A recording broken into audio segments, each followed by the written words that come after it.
Welcome to Ag Tech Talk by Agribusiness Global, where we explore the cutting-edge technologies and global crop protection industry. I'm your host, Lauren Milligan, content specialist for Agribusiness Global. And on this episode of Ag Tech Talk, we are chatting with Mr. Alan Lockwood, who is the Senior Product Manager for Grain Conditioning at GSI. And we're going to be diving into how modern tech is helping farmers get more from their grain systems. Thanks so much, Alan, for taking the time to join us. Yeah, thanks, Lauren, for having me. I'm excited to talk about GrainView and GSI Connect and what they're doing for farmers and ag retailers. To get started, before we dive into my questions, I'd like to kind of set the table and have you give us a bit of an explanation about a couple of GSI's key products. I'm wondering if you can give us a deep dive on what GrainView and GSI Connect do and how they serve the market. Sure. So I'll start with the GrainView product line, which is a product that we've introduced for cable monitoring in bins. So what we're doing with that system is using temperature and moisture cables along with cloud-connected systems to monitor the bushels of grain that are in storage. Between the temperature and moisture monitoring, we have CO2 monitoring as well as some automation pieces to make it that much easier for customers to manage their grain and understand exactly what's going on in their bin as the season progresses. On the GSI Connect side, the connected platform is a way for dryer users to visualize what's happening in their dryer during that critical operation season. We know that if a dryer goes down, whether it's on a farm or in an ag retailer or co-op, that dryer is often the bottleneck in that harvest process. We need to keep the dryer running. So as we have a platform now, a user can make settings changes. They can see what's going on. They can get early notifications when something is going wrong so they can keep that system up and operational as they need. Can you give a simple example of a problem GrainView would help catch before it becomes too serious? So a quick example that I can think of, and we had a recent example here even just outside of our headquarters in Illinois last week, where customer had a bin, grain went into that bin at, I think it was about 18% moisture. It didn't dry down.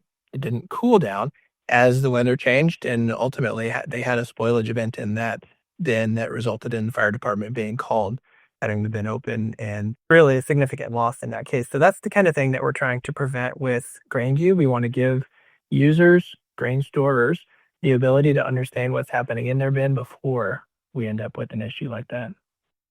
Wonderful. That's amazing. So obviously grain quality doesn't end at harvest. So that's basically the point of this technology. Is that correct? GrainView helping retailers and co-ops kind of keep a closer eye on grain storage and catch problems early on so that this stuff doesn't happen?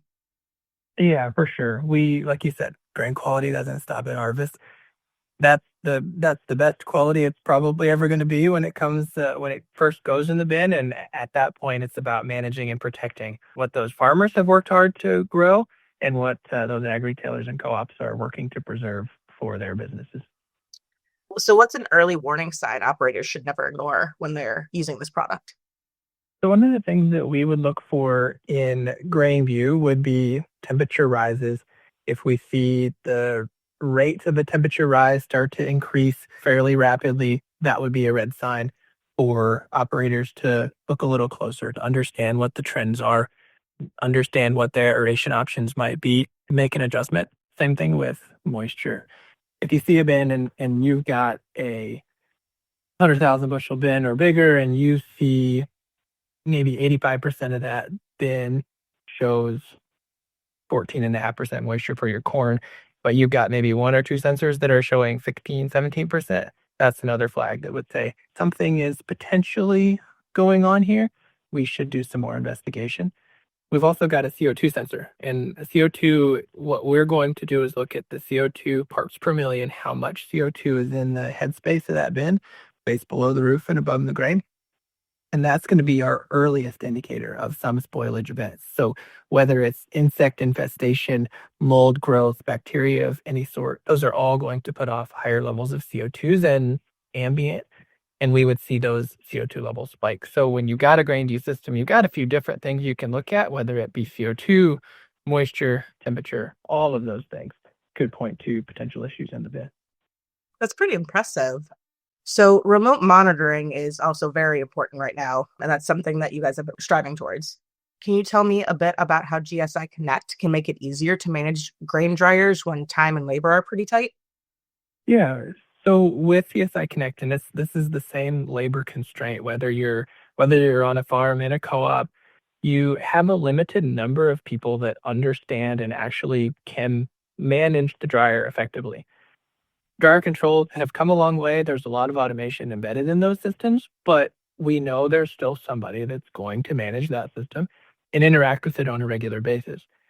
The Connect platform allows you to monitor that dryer from wherever you are. So if you have an operations manager or you've got a kind of headquarters location, but dryers scattered in a few different spots, you can now see that information from your phone, from an iPad, from a PC. You can see exactly what's happening, what's going on with each of those dryers. Not only can you see what's going on, you can make adjustments or corrections to settings as you need. So maybe you have a dryer that, for some reason, saw a significant increase in incoming corn moisture, for example. Well, you're going to have to either slow that dryer down or monitor it a little closer to make sure that the outlet moisture you're looking for stays on target. ESI Connect gives you the ability to make those changes without actually going out and putting your hands on the dryer. Of course, there are some safety concerns. We don't want people starting the dryer. We want somebody actually present to start the dryer, make sure from a safety perspective all is clear.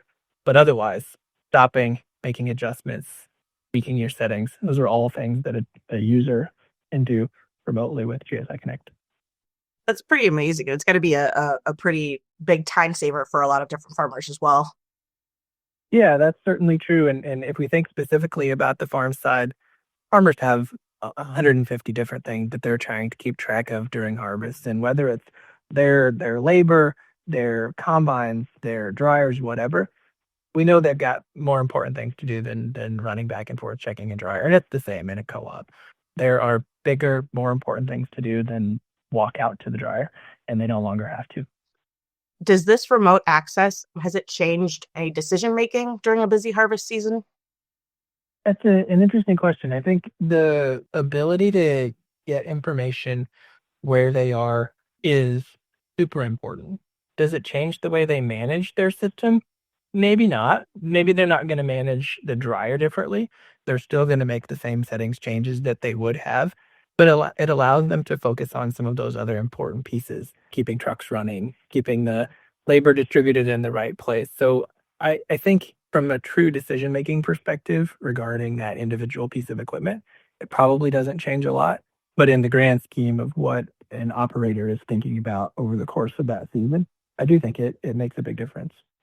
Have you heard a lot of feedback on this product from your customers? Have you heard any like big time saver feedback about using this system?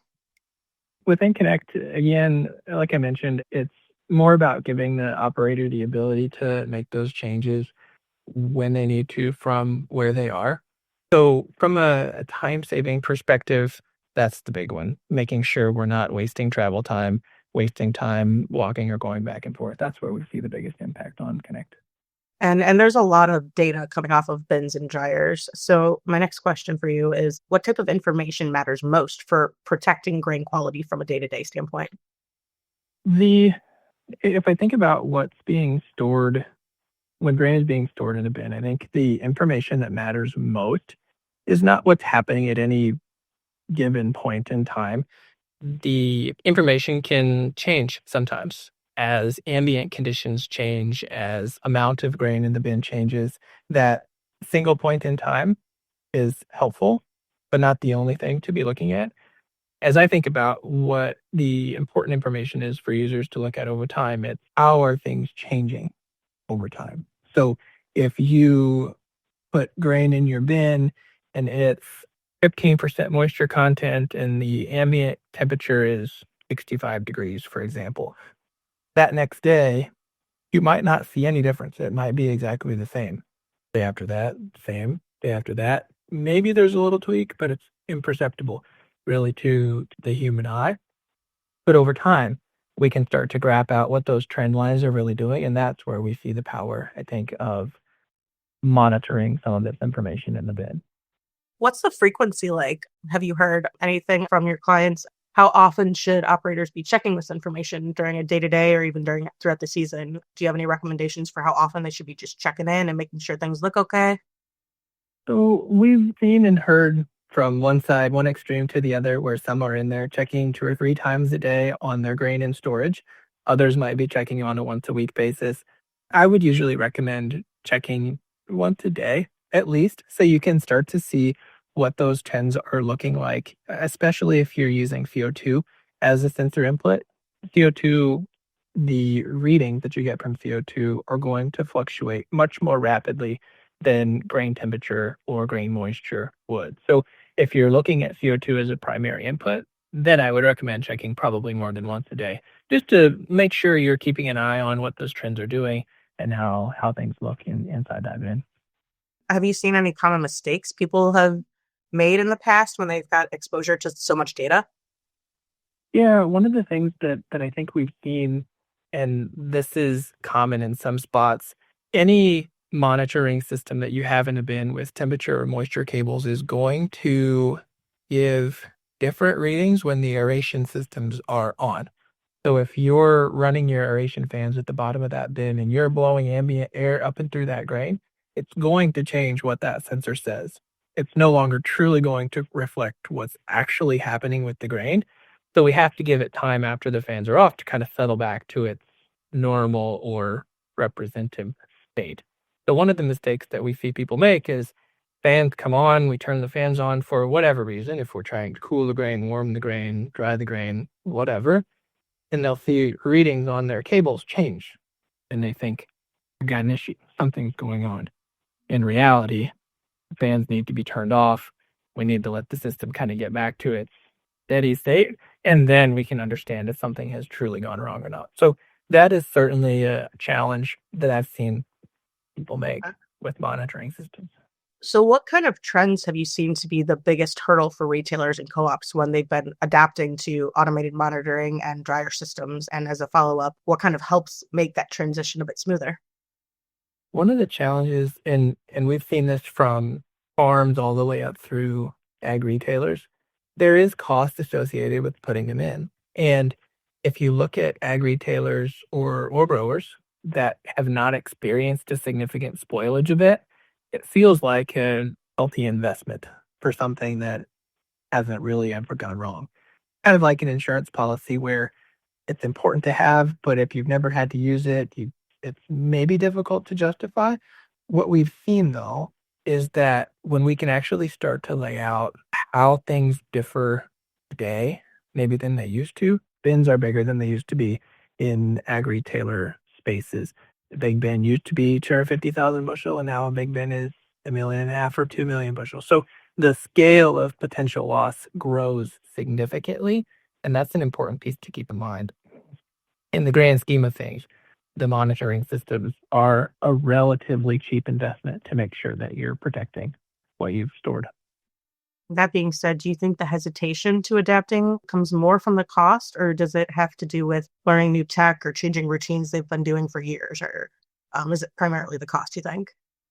Well, people are creatures of habit for sure, and it is new, right? And in the past, grain management often looked like climbing a bin and smelling what was coming out of the manholes, right? And those are challenging kind of norms to adjust. But as generations change on the farm and in ag retailers, the ability or the desire to have more data, to have more insight, to have a better understanding, we're seeing is certainly growing. So over time, those norms will continue to shift, and monitoring technology, data collection, and doing something with that data, I think is going to continue to grow. So, do you have a preferred first step suggested for someone who's considering making the leap into automation? Yeah, on our website, grainsystems.com, we've got a lot of information about the GrainView product in particular that would explain what the product is, how it works, why it's important. And then through our dealer network, how we go to market, our dealers would be capable of having direct conversations with co-ops, retailers, whoever, to give some more guidance on how it might fit in their application, what a system should look like, and they would be in a good position to help make some of those recommendations too. Is there any kind of support that makes a big difference when your operations are making this kind of transition? So, like I mentioned, our dealer network is the primary method of reaching out to customers, and they're knowledgeable and experienced in the system. They can certainly help talk through some of those questions. But we, as GSI, do have dedicated people to this product line that are there for conversations if somebody has questions. Hey, I'm thinking about this 90-foot bin. I'm not really sure how to configure the system, or I need some guidance on what should I do from an automation perspective to make sure that I'm getting the most out of the system? We do have some supporting individuals that can help talk through some of that as well. So, looking ahead, how do you see connected systems and automation improving grain storage and drying? And what does that mean for quality and profitability? The way we see it kind of continuing to go is that we're trying to minimize loss in storage systems wherever they sit throughout kind of that whole value chain from farm to processor or feed. I don't know that I've got any specific numbers of we think it's going to reduce by X%, but that's the goal. As a grain and protein business, our mission is to feed the world better. And this is one of the ways we're doing that. We're trying to drive that spoilage down. And as spoilage decreases, producers, co-ops have more grain to sell. There's not going to be penalties as you try to sell it across the next scale.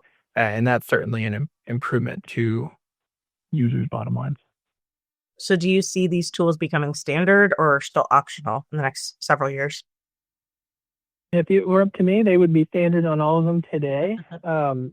I'm certainly seeing changing sentiments where if I think again about kind of on the farm, a very small fraction of people are actually thinking about cable monitoring, and now it's becoming more and more common.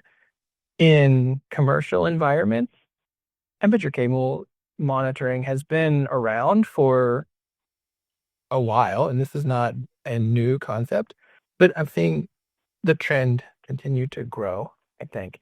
So, do I expect it to be in 100% of bins in the next 5 years? No. Do I expect it to continue to get closer to that? Yes.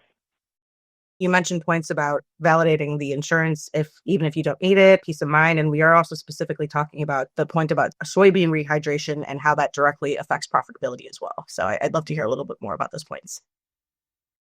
Sure. So with the GrainView system, the one of the beauties of this system is that it gives those users peace of mind of I understand what's going on in my bin. I don't have to send somebody out to look. I can see that information from wherever I am. And though there's certainly a significant portion of the monitoring and management system that is related to preserving what's in the bin, there is also a part of it that is tied back to making sure that you're putting your people in the best position to keep track of what's going on from that sort of peace of mind perspective. The soybean rehydration that we haven't really touched on, but is a core functionality within GrainView that gives the operator an automatic method of adding a little bit of moisture into their soybeans. Now, most of the time when you hear adding moisture to soybeans, people think of the farmer out there at the back of the truck with the water hose into the auger, and that, of course, is not something that's legal or advisable in any sense. But what we're doing is looking at ambient conditions. When is the outside humidity going to encourage those soybeans to draw moisture in from the air as we're blowing it across? So we've seen some really good success in rehydrating soybeans in relatively small bins. I would say I can think of a farmer in Minnesota that was able to put 3 points of moisture back into his beans that ultimately fell right to his pocket as he sold those across the scale. And then the last piece I think that you mentioned there with monitoring and management, and as we talk about monitoring, that's really a part of it. But much more than that, GrainView is a management tool where a user or an operator can get notifications, they can see what's going on in the bin, they can have that first alert. But then there's some automation backing it up where the GrainView system can automatically turn on aeration or turn on other components of that bin system to make sure that we're keeping that grain in check and in condition as needed. So the management piece is certainly a big part of what GrainView is and does. that management piece, the automation that has come through, has been a big focus of our development efforts and something that we've seen very good success with. And for my final question, what kind of changes do you think operators will first notice when they adapt to these systems and as they evolve? I think the biggest change that I've seen is that it's information that they've never understood before. So when you first get access to a system like this, you can really see and understand exactly what's going on and make operational decisions because of it. In a commercial world, when harvest is complete and you got that 500,000 bushel bin or bigger full of grain, they're going to put the fans on and they're going to run continuously for, call it 30 days or 40 days or whatever that number is. In reality, those fans may only need to run 15 days or 20 days, but today they don't know that.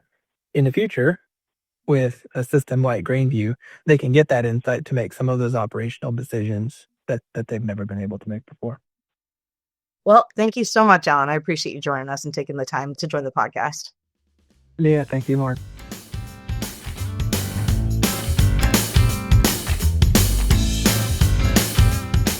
Thanks for listening to Ag Tech Talk by Agribusiness Global. Stay connected with the latest in ag tech and crop protection by following us on LinkedIn and visiting agribusinessglobal.com for more insights and updates. Until next time.